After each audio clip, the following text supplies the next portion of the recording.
ومن سيئات أعمالنا من يهده الله فلا مضل له ومن يضلل فلا هادي له وأشهد أن لا إله إلا الله وأشهد أن محمدا عبده ورسوله أما بعد فقد قال الله تبارك وتعالى أفمن يعلم أنما أنزل إليك من ربك الحق كمن هو أعمى إنما يتذكر أولو الألباب. معزز حاضرین،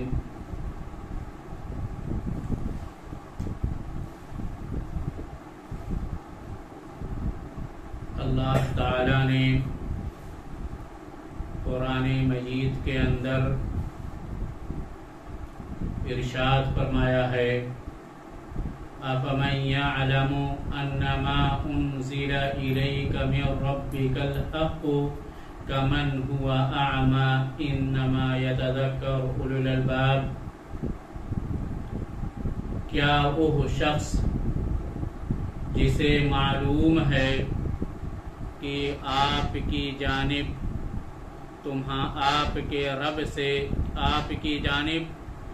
آپ کے رب سے حق نازل کیا گیا ہے، آپ کی طرف آپ کے رب کی جانب سے حق نازل کیا گیا ہے، کیا وہ شخص جو جانتا ہے اس کے برابر ہو سکتا ہے، اس کی طرح ہو سکتا ہے جو اندھا ہے؟ انما یتذکر اولو الالباب، بے شک نصیحت عقل والے ہی پکڑتے ہیں. اس آیت میں اللہ تعالی نے دو طرح کے انسانوں کا ذکر کیا ہے.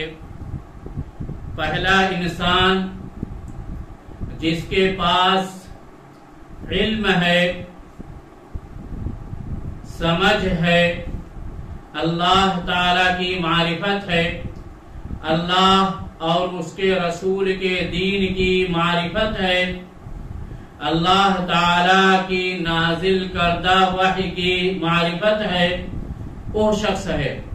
دوسرا وہ شخص ہے جسے اللہ کی معرفت نہیں ہے، اللہ کی بھیجی ہوئی شریعت کی معرفت نہیں ہے، اسے اللہ تعالی نے اندھے سے تعبیر کیا ہے کہ جس کے پاس اللہ تعالی کا بھیجا ہوا علم ہے اس کے پاس آنکھیں ہیں، اور جس کے پاس اللہ تعالی کا بھیجا ہوا علم نہیں ہے وہ اندھا ہے، وہ اندھے کے مانند ہے.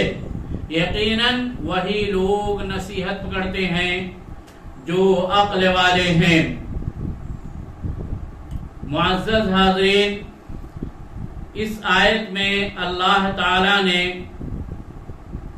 دو لوگوں کی مثال دی ہے، ایک عالم شخص اور دوسرا اندھا شخص. عالم اسے کہتے ہیں جو اپنے رب کو پہچانتا ہے، جو ہدایت کو سیکھتا ہے اور اس دین حق کو حاصل کرنے کی کوشش کرتا ہے جو محمد صلی اللہ علیہ وسلم اپنے رب کی جانب سے لے کر کے آئے. اور اندھا اس آدمی کو کہتے ہیں جو جاہل ہے، جس کے پاس علم نہیں ہے، جو اپنے رب کو نہیں پہچانتا ہے اور اللہ تعالی کے دین کو سمجھتا نہیں ہے. اسی لیے آپ دیکھتے ہیں کہ ایسا شخص جہالت کی تاریکیوں میں بھٹک رہا ہوتا ہے، اسے کوئی راستہ دکھائی نہیں دیتا اور اللہ تعالی کی نافرمانی کرتا رہتا ہے، اور یہ گمان کرتا ہے کہ اس کا سارا عمل اچھے سے اچھا ہے، اور یہ گمان کرتا ہے کہ وہ جو کچھ کر رہا ہے وہ صحیح عمل کر رہا ہے. اس اندھے کی طرح سے ہے جو اندھا راستہ چلتا ہے لیکن راستے سے بھٹک جاتا ہے اور اسے احساس تک نہیں ہوتا کہ وہ راستے پر ہے یا نہیں ہے۔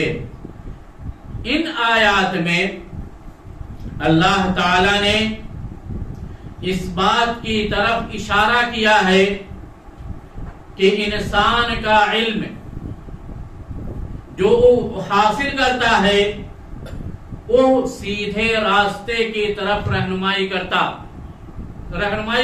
ہے اور سیدھے راستے کی طرف رہنمائی کرنے والے علم کو حاصل نہ کرنے والا شخص، اس سے دوری اختیار کرنے والا شخص اندھا ہے، نابینا ہے، اسے دکھائی نہیں دیتا، وہ بھٹکا ہوا شخص ہے، اس کے حق میں ہدایت نہیں لکھی ہوئی ہے۔ یہ باتیں یا عنوان اس لیے منتخب کیا گیا ہے کہ آج کل کے زمانے میں یہ دیکھا جاتا ہے کہ ہم میں سے اکثر و بیشتر کثیر تعداد اپنے آپ کو دینی علوم سے بے نیاز سمجھتی ہے، اسلامی تعلیمات سے اپنے آپ کو اونچا سمجھتی ہے، وہ یہ تصور کرتی ہے کہ دینی علم حاصل کرنا ہمارے لیے ضروری نہیں ہے، بس اتنا ہی علم حاصل کرنا جس سے شمار یہ ہو جائے کہ ہم مسلمان ہیں۔ میرے بھائیوں اور دوستوں، ہر مسلمان پر دین کا علم حاصل کرنا فرض ہے۔ طلب العلم فریضۃ علی کل مسلم، کہ ہر مسلمان پر علم حاصل کرنا فریضہ ہے، فرض ہے۔ اگر ہم نے حاصل نہیں کیا تو اللہ تعالی کے یہاں ہماری پکڑ ہوگی۔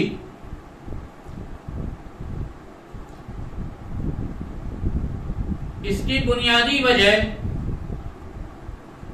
میں نے بتایا کہ دینی علوم حاصل نہ کرنے کی بنیادی وجہ دین سے بے رغبتی ہے، دین کی اہمیت کو نہ سمجھنا، دین سے دوری اختیار کرنا اور اس بات کی ضرورت محسوس نہ کرنا کہ ہمیں اللہ تعالی کی عبادت کرنی ہے، اللہ تعالی کو پہچاننا ہے اور اللہ کے دین پر عمل کرنا ہے۔ اس کی ضرورت کو ہم محسوس نہیں کرتے ہیں۔ اس لیے کیوں نہیں محسوس کرتے؟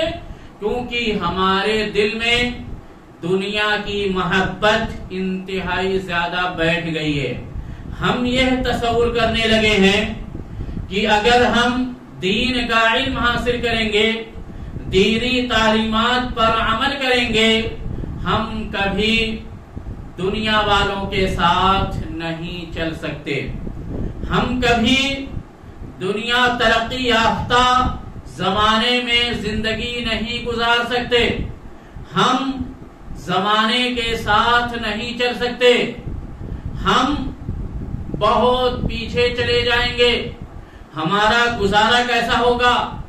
ہماری کمائی کیسے ہوگی؟ ہماری تنگ دستی بڑھ جائے گی اگر ہم نے دینی علوم حاصل کرنے میں اپنا وقت ضائع کیا۔ یہ سب دینی علم سے دوری کی وجوہات ہیں کہ ایک مسلمان اسی طرح سے سوچتا ہے اور اس کی بنیاد پر ان تمام لوگوں کو حقیر سمجھنے لگتا ہے جو دینی علوم حاصل کرتے ہیں، جو اسلام کی تعلیمات حاصل کرنا چاہتے ہیں۔ اللہ تعالی نے قرآن کریم میں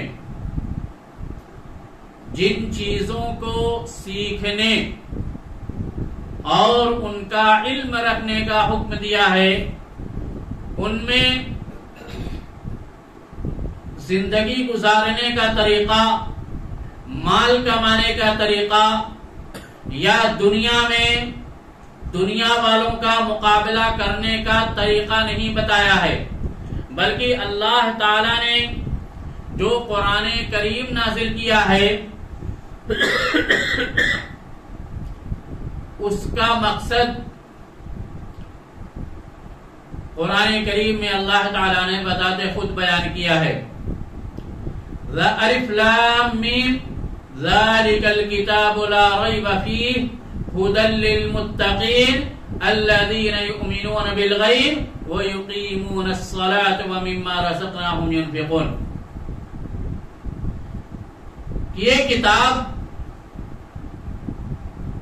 کہ جس کے بارے میں کوئی شک اور شبہ نہیں ہے، یہ ان لوگوں کے لیے ہدایت ہے جو متقی ہیں، جو تقوی اختیار کرنے والے ہیں، ان لوگوں کے لیے ہدایت ہے جو غیب پر ایمان رکھتے ہیں، ان لوگوں کے لیے ہدایت ہے جو صلاۃ قائم کرتے ہیں، اور ان لوگوں کے لیے ہدایت ہے جو ہمارے دیے ہوئے رزق میں سے خرچ کرتے ہیں۔ یہ اللہ تعالی نے قرآن کریم نازل کرنے کا مقصد بیان فرمایا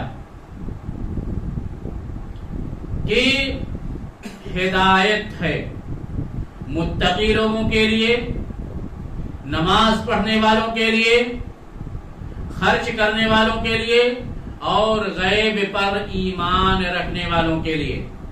ہم میں سے ہر مسلمان کا جو بنیادی عقیدہ ہے وہ ایمان بالغیب ہے۔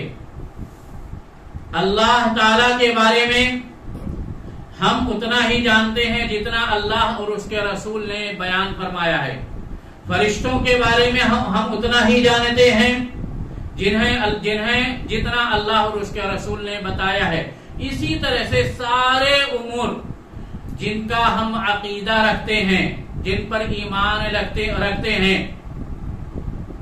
ان سب کا تعلق غیب سے ہے۔ ایک مسلمان ہی ان تمام چیزوں پر عقیدہ رکھ سکتا ہے، ایمان لا سکتا ہے، تسلیم کر سکتا ہے جن چیزوں کو اس نے دیکھا نہیں ہے۔ جیسے ہم اللہ تعالی کی عبادت کرتے ہیں لیکن ہم نے اسے دیکھا نہیں ہے، فرشتوں کو اللہ کی مخلوق مانتے ہیں لیکن ہم نے اسے دیکھا نہیں ہے، اور سابقہ انبیاء کو مانتے ہیں، جانتے ہیں لیکن ہم نے انہیں دیکھا نہیں ہے۔ ہم اللہ کے رسول صلی اللہ علیہ وسلم پر ایمان لائے لیکن ہم نے اسے دیکھا نہیں ہے۔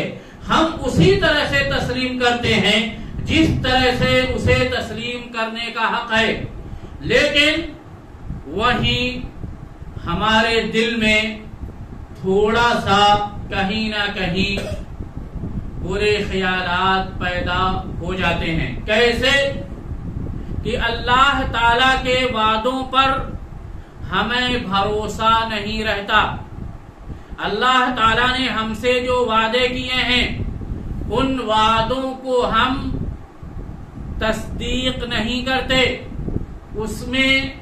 اس پر جو ہمارا ایمان ہے اس میں کہیں نہ کہیں ہمارے اندر کمی آ جاتی ہے۔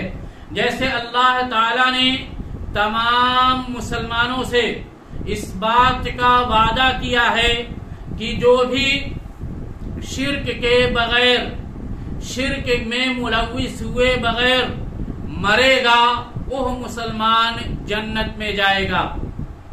میرے بھائیوں اور دوستوں، کیا کبھی ہم نے اس بات پر غور کیا کہ ہمارا مقصد کیا ہے؟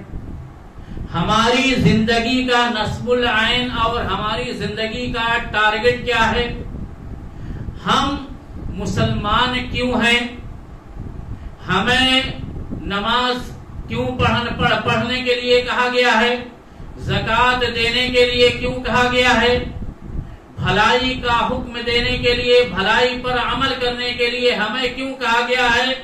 برائیوں سے ہمیں کیوں روکا گیا ہے؟ کیا کبھی ہم نے اس بات پر غور کیا؟ ظاہر ہے کہ ہمارے اندر جتنا ایمان ہوگا، ہمارے اندر جتنی پختگی ہوگی، جتنی مضبوطی ہوگی، ہمارا عزم، ہمارا ٹارگٹ جتنا قوی اور مضبوط ہوگا، ہم اتنا ہی زیادہ سوچیں گے۔ ایک مسلمان جس کا ٹارگٹ صرف دنیا ہو، ایک مسلمان جس کا ٹارگٹ صرف مال کمانا ہو، ایک مسلمان جس کا صرف دنیاوی، جس کا ٹارگٹ یا کہہ لیجیے جس کا زندہ رہنے کا ٹارگٹ اپنے بچوں کو خوشحال زندگی دینا ہو، ایک مسلمان جو دنیا میں اپنا نام روشن کرنا چاہتا ہو، ظاہر ہے کہ اس کی نظر میں وہی ٹارگٹ ہوگا جس کا وہ قصد کیا ہوا ہے۔ اس کا ٹارگٹ جنت کبھی نہیں ہو سکتا، حقیقی ٹارگٹ جنت کبھی نہیں ہو سکتا۔ یہ سب باتیں میں اس لیے کہہ رہا ہوں کہ ان آخری زمانوں میں، آج کے اس دور میں ہر کوئی اپنی مرضی کی زندگی گزارنا چاہتا ہے، ہر کوئی اپنی مرضی کی چیزیں پڑھنا چاہتا ہے، ہر کوئی اپنی مرضی کا علم حاصل کرنا چاہتا ہے۔ اسے اس بات کی پرواہ نہیں ہے کہ قرآن میں کیا کہا گیا ہے، قرآن سے صحابہ نے کیا سمجھا ہے، قرآن کی کیا تشریح نبی صلی اللہ علیہ وسلم نے کی ہے، نبی صلی اللہ علیہ وسلم کی سنتیں کیا ہیں، نبی صلی اللہ علیہ وسلم کی سنتوں کو صحابہ نے کس طرح سمجھا ہے، نبی صلی اللہ علیہ وسلم کی سنتوں پر صحابہ نے کتنا عمل کیا ہے اور کیسے عمل کیا ہے۔ ہر انسان اپنی مرضی کا علم حاصل کرنا چاہتا ہے، وہ شرعی علم یا اللہ اور اللہ کا بھیجا ہوا رسول کا لایا ہوا علم وہ حاصل نہیں کرنا چاہتا۔ ہر مسلمان کو ہر آنے والی چیزیں، اس کی موبائل میں جو کچھ ٹپکتا ہے، جو کچھ لوگ بھیجتے ہیں، جو کچھ وہ حاصل کر کے سرچ کر کے پڑھتا ہے، اسی کو اپنا دین سمجھتا ہے، انہی باتوں کا عقیدہ رکھتا ہے، انہی باتوں کو تسلیم کرتا ہے۔ اگر کوئی اس کے خلاف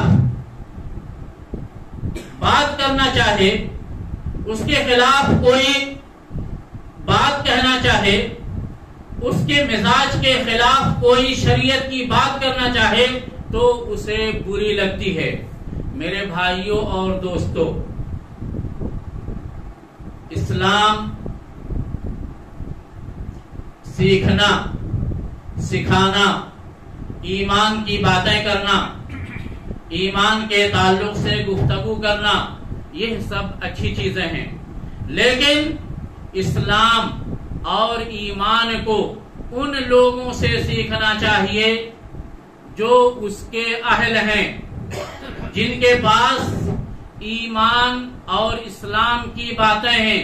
ہم نے اپنا استاذ میسجز کو بنا لیا ہے، ہم نے اپنا استاذ واٹس ایپ اور فیس بک کو بنا لیا ہے۔ ہم کبھی کسی مسئلے میں کسی عالم کی طرف، کسی دینی مجلس کی طرف جانا، رجوع کرنا مناسب نہیں سمجھتے۔ ہم یہ تصور کرنے لگے ہیں کہ کسی مجلس میں آدھا گھنٹہ بیٹھنے سے بہتر ہے کہ ہم گوگل کھولیں لیں اور اس میں سرچ کر لیں، جتنا استاذ بتائے گا، بتانے والا جتنا بتائے گا، اس سے زیادہ ہم موبائل میں گوگل میں سرچ کر کے پڑھ سکتے ہیں۔ میرے بھائیوں، اگر میسج اور پیغامات ہی پڑھنا پڑھانا اللہ تعالی کا دین سیکھنے کا ذریعہ ہوتا تو اللہ تعالی کتاب نازل کر دیتا اور پوری دنیا میں جس طرح سے درخت اگائے ہیں اللہ تعالیٰ نے اسی طرح سے کتابیں لگا دیتا ہدایت کی اور لوگ پڑھ لیتے، نبی بھیجنے کی ضرورت نہیں پڑتی۔ اس لیے کہ اخلاق کی تربیت، ایمان کی تربیت، تصفیہ، کیا صحیح ہے کیا غلط ہے، یہ انبیاء کرام کا حصہ ہے۔ یہ بتانا یہ انبیاء کرام کا حصہ ہے، اور اس کی ذمہ داری اللہ تعالیٰ نے اپنے نبی کے بعد اپنے نبی کے ان امتیوں کو دی ہے جنہیں اللہ کی کتاب کا اور اس کے بھیجے ہوئے دین کا اور اس کے بھیجے ہوئے رسول کی حدیثوں کا علم ہے۔ اللہ تعالیٰ نے نبی صلی اللہ علیہ وسلم کو بھیجا اور نبی صلی اللہ علیہ وسلم نے اللہ تعالیٰ کے دین کو لوگوں تک پہنچایا، اپنے صحابہ کو سکھایا، ان کی تربیت کی، اور اسی طرح سے نبی صلی اللہ علیہ وسلم کے زمانے کے بعد، نبی صلی اللہ علیہ وسلم کی وفات کے بعد صحابہ کرام نے مختلف شہروں میں، متعدد مساجد میں، متعدد جگہوں پر علم کی مجلسیں منعقد کی۔ اگر صرف کتاب کے ذریعے، میسیجز اور کالم مقالات کے ذریعے، میگزین کے ذریعے علم حاصل کرنا صحیح ہوتا تو کبھی ان تمام چیزوں کی ضرورت نہیں پڑتی، نبی بھیجنے کی ضرورت نہیں پڑتی۔ نبی صلی اللہ علیہ وسلم نے پوری 23 سالہ زندگی لوگوں کو سمجھانے بجھانے اور لوگوں کو تعلیم دینے میں گزار دی۔ نبی صلی اللہ علیہ وسلم کے بعد صحابہ کرام نے متعدد شہروں میں، مسجدوں میں بیٹھ کر لوگوں کو قرآن اور حدیث کی تعلیم دی، اور لوگ ان کا قصد کیا کرتے تھے، ان کے پاس علم حاصل کرنے کے لیے جایا کرتے تھے، ان کی مجلسوں میں بیٹھا کرتے تھے اور ان سے علم سیکھا کرتے تھے۔ صحابہ کرام کے بعد تابعین نے بھی یہی کام کیا کہ ہر تابعی جس کے پاس بھی نبی صلی اللہ علیہ وسلم کی حدیثیں تھی، نبی اللہ کی بھیجی ہوئی شریعت کا علم تھا، وہ لوگوں کے لیے لوگوں کو سکھانے کے لیے، لوگوں کو تعلیم دینے کے لیے بیٹھا اور لوگوں نے ان سے علم حاصل کیا۔ یہ سلف کا طریقہ ہے کہ ایک آدمی علم سکھانے کے لیے بیٹھے اور بقیہ لوگ اس سے علم سیکھنے کے لیے بیٹھے۔ یہ اللہ کے نبی صلی اللہ علیہ وسلم کی میراث کی تقسیم ہے، جیسا کہ ابو ہریرہ رضی اللہ تعالیٰ عنہ نے بیان فرمایا کہ ایک مرتبہ وہ بازار میں گئے، دیکھا کہ لوگ خرید و فروخت میں مشغول ہیں، اور کہا کہ تم لوگ یہاں کیا کر رہے ہو؟ مسجد میں اللہ کے نبی صلی اللہ علیہ وسلم کی میراث تقسیم ہو رہی ہے، نبی صلی اللہ علیہ وسلم جو کچھ چھوڑ کر کے گئے ہیں وہ سب تقسیم ہو رہا ہے۔ وہ لوگ بھاگے بھاگے آئے، وہ لوگ بھاگے بھاگے مسجد آئے، دیکھا کہ کچھ لوگ قرآن پڑھ رہے ہیں، کچھ لوگ حدیث کا مذاکرہ کر رہے ہیں، کچھ لوگ عبادت میں مشغول ہیں۔ تو لوگ پلٹ کر ابو ہریرہ کے پاس آئے اور کہا کہ مال کہاں ہے؟ نبی صلی اللہ علیہ وسلم کی میراث کہاں ہے؟ ابو ہریرہ رضی اللہ تعالیٰ عنہ نے کہا کہ کیا تم لوگوں نے نہیں دیکھا کہ تم لوگوں نے مسجد میں کیا دیکھا؟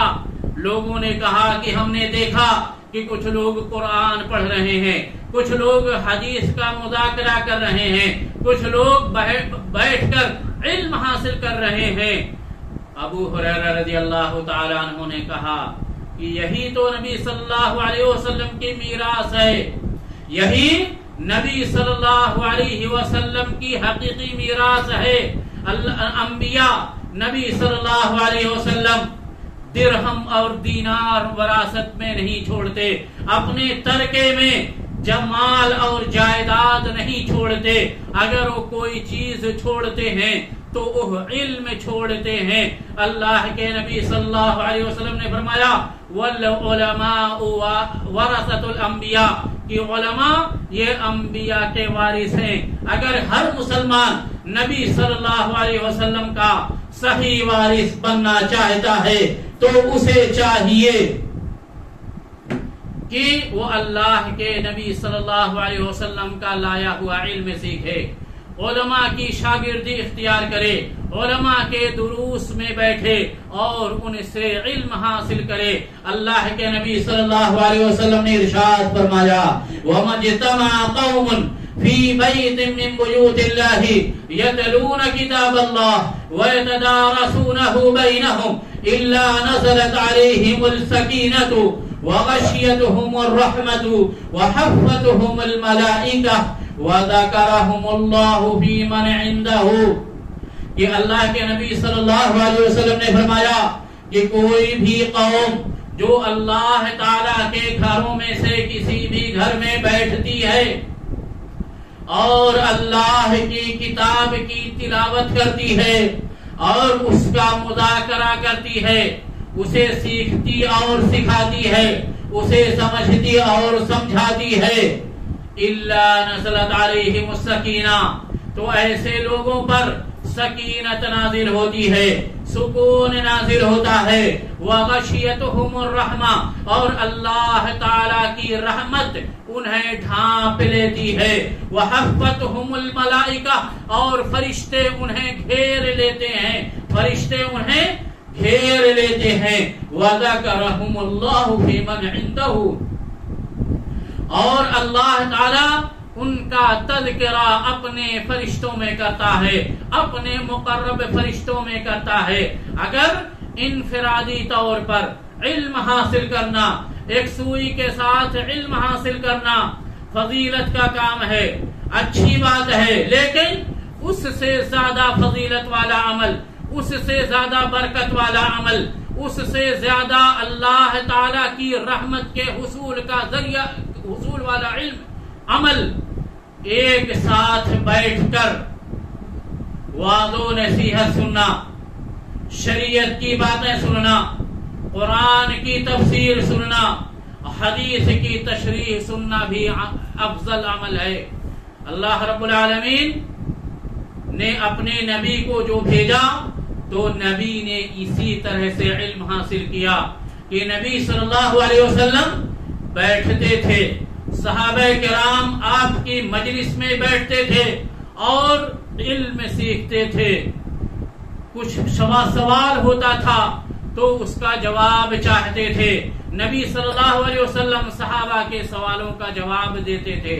صحابہ کرام اپنی مرضی سے یا اپنے پسند سے علم حاصل نہیں کرتے تھے، بلکہ نبی صلی اللہ علیہ وسلم کے لائے ہوئے دین کو حاصل کرتے تھے.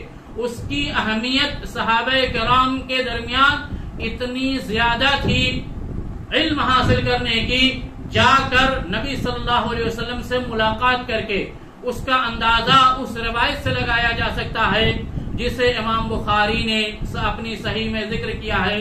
عمر بن خطاب رضی اللہ تعالی عنہ کہتے ہیں کہ میرا گھر مدینہ سے حوالی دور تھا، تو ایک دن میں نے اپنے انصار، میرا ایک پڑوسی تھا، میں نے اس کے ساتھ باری لگا رکھی تھی.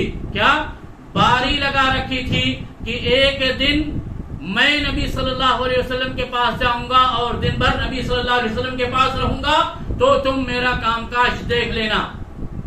دوسرے دن تم جاؤ گے نبی صلی اللہ علیہ وسلم کے پاس اور وہاں پر علم سیکھو گے اور میں تمہارا کام کاج دیکھ لوں گا.